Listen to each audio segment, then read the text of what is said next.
श्री शिवाय नमस्तुभ्यम। नमस्कार दोस्तों, स्वागत है आपका अपने YouTube चैनल पूजा और उपाय में। दोस्तों, इस वीडियो में आपको पंचमी तिथि के दिन किए जाने वाले उपाय बताने वाले हैं। तो जो पहला उपाय होगा वो पंचमी तिथि के दिन आपको करना है, किसी भी महीने की किसी भी पंचमी तिथि को। बाकी के जो दो उपाय हैं वो आप किसी भी दिन कर सकते हैं, उसमें ज़रूरी नहीं है कि मतलब पंचमी तिथि हो, वो आप कभी भी कर सकते हैं। लेकिन पहला जो उपाय है वो पंचमी तिथि के दिन करना है। और आ गई है पंचमी की तिथि, तो बहुत आसान से छोटे छोटे से 3 उपाय बताएंगे जो कि पूज्य गुरुदेव की कथाओं से सुनकर समझकर बताने का प्रयास करेंगे। आइए जानते हैं उपायों के बारे में। सबसे पहला जो उपाय है, मुख्य उपाय है, घर में धन संपदा बढ़ाने के लिए, घर में लक्ष्मी वृद्धि के लिए, पैसे टिकने के लिए, घर की सुख समृद्धि के लिए, बरकत के लिए, उन्नति तरक्की के लिए, सदस्यों की खुशहाली के लिए आपको ये उपाय करना है। एक पंचमुखी दीपक आपको जलाना है। अब पंचमुखी दीपक आप कैसे बना सकते हैं, तो आपको करना क्या है, शाम के समय ये दीपक आप जलाएंगे और पंचमी के दिन ही, ये किसी भी माह की पंचमी के दिन ही ये दीपक जलाना है। आपको करना क्या है, एक इस तरह से मिट्टी का दिया लेना है। मिट्टी का नहीं है तो आटे का भी ले सकते हैं। उसमें एक बाती लगानी है क्रॉस करके, फिर दूसरी लगानी है क्रॉस करके, 4 बातियां बन गई। और किसी भी एक कोने में आपको 5वीं बाती भी लगा देनी है, मतलब एक और बाती लगा देनी है। इससे पंचमुखी दीपक आपका तैयार हो जाता है, जिसके 5 मुख होते हैं। ठीक है। और उसमें आपको चाहे तो तिल का तेल भी डाल सकते हैं, या फिर घी है तो घी भी डाल सकते हैं। दोनों में से कोई भी जो आपको आसानी से मिल जाए वो ले लीजिएगा। अगली चीज़ होगी कमल गट्टा। माता लक्ष्मी को प्रसन्न करने के लिए चाहिए होता है कमल गट्टा, तो एक कमल गट्टा भी आप ले लेना है। और शाम के समय आपको क्या करना है, आपके घर में अगर बेल का वृक्ष है या घर के आसपास भी कहीं है, घर में है तो बहुत अच्छा, चाहे आपने गमले में लगा रखा है या फिर बड़ा है आसपास कहीं, तो आपको बेल वृक्ष के नीचे जा कर के वो पंचमुखी दीपक प्रज्वलित करना है। उसी में आपको कमल गट्टा भी डाल देना है और प्रार्थना करनी है अपने घर की सुख समृद्धि खुशहाली के लिए, उन्नति और तरक्की के लिए, साथ ही कि हमारे घर में माता लक्ष्मी का वास बना रहे, ऐसी कामना करनी है। ये एक तरीका है। दूसरा, अगर आपके घर में शिवलिंग है, आप किसी प्रकार से शिवलिंग की पूजा करते हैं, घर में ही है, तो फिर ये बहुत ही सुनहरा मौका है, बहुत ही अच्छा। आपको मंदिर जाने की, कहीं जाने की कोई ज़रूरत नहीं, अपने घर में ही ये करना है। शिवलिंग के पास आपको ये पंचमुखी दीपक जलाना है और उसी में आपको एक कमल गट्टा डाल देना है। उसके बाद भगवान भोलेनाथ से अपनी कामना, इच्छा जो भी है, धन संपदा संबंधी समस्या, वो समस्या व्यक्त करनी है। हमारे घर में माता लक्ष्मी का वास बना रहे, घर में खुशहाली रहे, सुख शांति रहे, सुख समृद्धि का वास, ऐसी कामना कर लेनी है। पंचमी के दिन छोटा सा उपाय है। और हाँ, दोनों जगह आपको दीपक नहीं जलाना है, चाहे आप बेल पेड़ के नीचे जलाएं, चाहे आप शिवलिंग के पास में जला दें, किसी भी एक जगह आपको दीपक प्रज्वलित करना है पंचमुखी। अब आ जाते हैं अपने अगले दूसरे उपाय पर। ये उपाय आपको आपके घर के सदस्यों की खुशहाली के लिए, उन्नति तरक्की के लिए ही करना है। ये उपाय भी आपको परिवार में सुख शांति बनी रहे, सभी सदस्यों की इच्छाएं मनोकामनाएं पूर्ण हो, ऐसी कामना के साथ आपको उपाय करना है।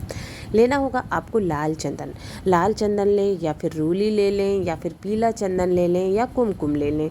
जो भी आपके घर में है, जो भी सामग्री आसानी से आपको मिल जाती है, वो एक ले लेनी है।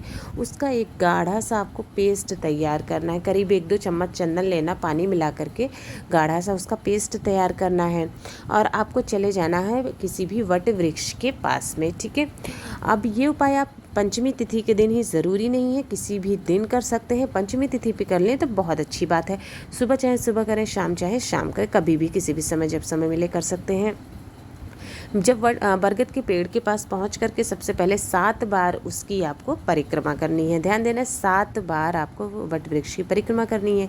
उसके बाद जो चंदन आप ले करके गए हैं, वो चंदन से वट वृक्ष में 5 बार आपको बिंदी लगानी है, 5 बार टीका करना है। उसके बाद आपको अपने घर की सुख समृद्धि के लिए कामना करनी है, सदस्यों की समृद्धि के लिए कामना करनी है, और वापस अपने घर आ जाना है। छोटा सा आसान सा उपाय है, करके देखिएगा, किसी भी दिन करके देख सकते हैं। पंचमी को कर ले तो बहुत ही अच्छा है।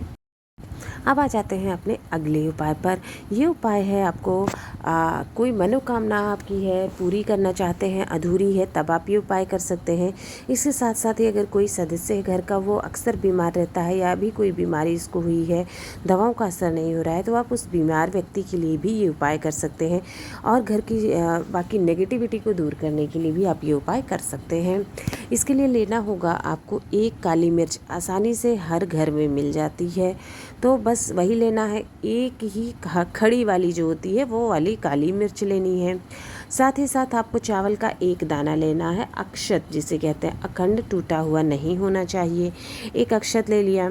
अब 1 तांबे के लोटे में जल ले लेना है और वो शुद्ध जल लेना है और उसी में आपको ये जो आपने काली मिर्च 1 लिया है वो भी डाल देना है। साथ ही साथ जो आपने अक्षत लिया है वो अक्षत भी आपको उसी लोटे में डाल देना है।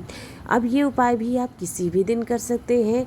सोमवार के दिन कर लेते हैं बहुत अच्छी बात है, नहीं तो फिर अष्टमी तिथि आती है, शिवरात्रि आती है, प्रदोष, सब भगवान भोलेनाथ के दिन है।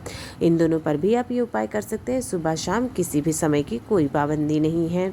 ये 1 लोटा जल जो आपने बाकी चीज़ें मिलाई हुई हैं ले करके आपको चले जाना है शिव मंदिर, शिवलिंग के पास में।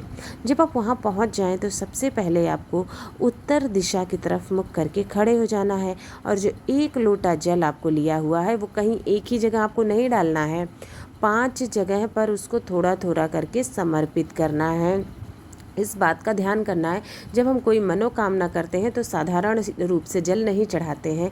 किसी भी उपाय के अगर उससे कर रहे हैं किसी इच्छा पूर्ति के लिए, तब आपको 5 जगह जल चढ़ाना है। सबसे पहले गणेश भगवान के स्थान पर, फिर बाईं तरफ कार्तिकेय भगवान के स्थान पर, तीसरा बीच में माता अशोक सुंदरी, और चौथा जो होता है माता का जो हस्त कमल होता है कटी भाग वहाँ पर, और 5वां अंत में सारा बचा हुआ जल शिवलिंग के ऊपर आपको चढ़ा देना है। श्री शिवाय नमस्तुभ्यम या फिर ओम नमः शिवाय मंत्र का जप करते हुए इस तरह से 5 जगहों पर आपने जल चढ़ाना है। क्योंकि आप, और उसके बाद आपको अपनी इच्छा मनोकामना कहनी है, या अगर किसी बीमार के लिए आप ये उपाय कर रहे हैं तो उस बीमार व्यक्ति का नाम बोलना है, गोत्र बोलना है, उसके स्वस्थ होने की कामना करनी है कि उस पर दवाओं का असर हो जाए और जल्दी स्वस्थ हो जाए। ऐसी कामना के साथ ये उपाय आप किसी भी दिन कर सकते हैं। दोस्तों, इस वीडियो में आपको जो भी उपाय बताए हुए हैं, आपकी समस्या से संबंधित उपाय को आप करके ज़रूर देखिएगा। अगर आपको वीडियो पसंद आया हो तो वीडियो को लाइक करें, शेयर करें और चैनल को सब्सक्राइब करना मत भूलिएगा। अगर आपको वो पसंद आया हो तो कमेंट बॉक्स में हर हर महादेव ज़रूर लिखें। श्री शिवाय नमस्तुभ्यम।